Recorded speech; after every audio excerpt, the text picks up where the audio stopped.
Hello guys, welcome to our YouTube channel. ഈ മഴയത്ത് നമ്മൾ എങ്ങോട്ട് പോകണമെന്നല്ലേ ആലോചിക്കുന്നത്. നമ്മൾ കാഞ്ചീപുരത്തിലോട്ട് കാഞ്ചി ദേവീനെ കാണാനായിട്ട് പൊയ്ക്കൊണ്ടിരിക്കുകയാണ്. നമ്മൾ വീട്ടിൽ നിന്ന് ഒരു ഉച്ചയായപ്പോഴത്തേക്കും ഇറങ്ങിയപ്പോൾ ഭയങ്കര മഴയായിരുന്നു. അപ്പോൾ എനിക്കറിയാവുന്ന എൻ്റെ അമ്മ പറഞ്ഞു തന്നിട്ടുള്ള കുറച്ച് കാര്യം നിങ്ങളുമായിട്ട് ഷെയർ ചെയ്യാം.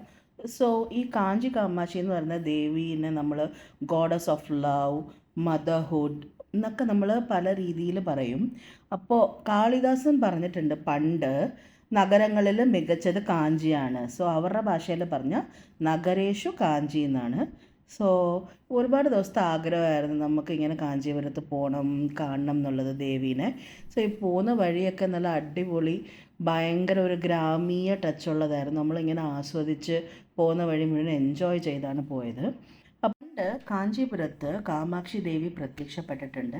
അതുകൊണ്ടാണ് കാഞ്ചീപുരം എന്ന് പേര് തന്നെ വന്നത്. പണ്ടാക്ഷരൻ എന്ന് പറഞ്ഞൊരു അസുരൻ ഉണ്ടായിരുന്നു.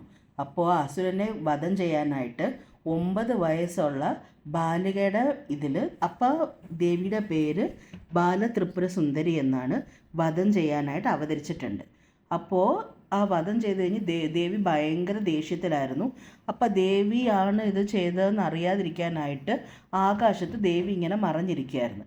അപ്പോൾ ദേവകുലങ്ങളുള്ളവർക്ക് എല്ലാവർക്കും അറിയണമായിരുന്നു ആരാണ് ഈ അസുരനെ കൊന്നതെന്നുള്ളത്. അപ്പോൾ അവരിങ്ങനെ പ്രാർത്ഥിച്ചുകൊണ്ടിരുന്നപ്പോൾ ഒരു അശരീരി മുഴങ്ങിയതായിട്ടും നിങ്ങൾക്കിതാരാണെന്ന് അറിയണമെങ്കിൽ ചില കാര്യങ്ങൾ ചെയ്താൽ മാത്രമേ അറിയത്തുള്ളൂ. അപ്പോൾ നെക്സ്റ്റ് ഡേ ഇവർ പ്രാർത്ഥിച്ച് ഒരു കന്യാരൂപത്തിൽ പ്രത്യക്ഷപ്പെടുകയും ദേവി പ്രത്യക്ഷപ്പെടുകയും നല്ല കരിമ്പും കയ്യിൽ വില്ലും പിന്നെ പൂക്കളും ഒക്കെ ആയിട്ട് ഭയങ്കര അതിസുന്ദരിയായിട്ട് ദേവി ഇവരുടെ മുമ്പിൽ പ്രത്യക്ഷപ്പെട്ടു എന്ന് പറഞ്ഞതാണ് ഐതിഹ്യം. ടെമ്പിളിൻ്റെ നമുക്ക് അകത്തോട്ടൊന്നും ഫോട്ടോസ് എടുക്കാൻ പറ്റത്തില്ല. അതുകൊണ്ടാണ് നമ്മൾ വെളിയിൽ മാത്രം കവർ ചെയ്തേക്കുന്നത്. നോട്ട് അലൗഡ് ആണ്. അപ്പോൾ വെളിയിൽ നമ്മളിവിടെ ഒരു കുളം കണ്ടില്ലേ, അത് പഞ്ചഗംഗ എന്നാണ് പറയുന്നത്.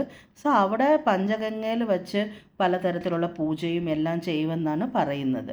അപ്പോൾ ദേവി ദേഷ്യത്തിലിരുന്ന സമയത്ത് ഈ അസുരനെ കൊന്നിട്ട് ആ സമയത്ത് ആദിശങ്കരർ വന്നിട്ട് ദേവിയുടെ കാലിൻ്റെ താഴെ ശ്രീചക്രം വെച്ച് പ്രാർത്ഥിച്ച് ദേവിയെ ശാന്തപ്പെടുത്തി എന്ന് പറയുന്നുണ്ട്.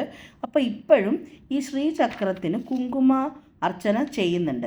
അപ്പോൾ അവിടെ നിന്ന് നമുക്ക് കുറച്ച് കുങ്കുമം കിട്ടിയാലും നമ്മുടെ വീട്ടിൽ ബാക്കി കുങ്കുമത്തിൻ്റെ കൂടെ ഒന്ന് മിക്സ് ചെയ്തിട്ട് നമ്മൾ യൂസ് ചെയ്താൽ നല്ല മഹനീയതയാണെന്നാണ് പറയുന്നത്.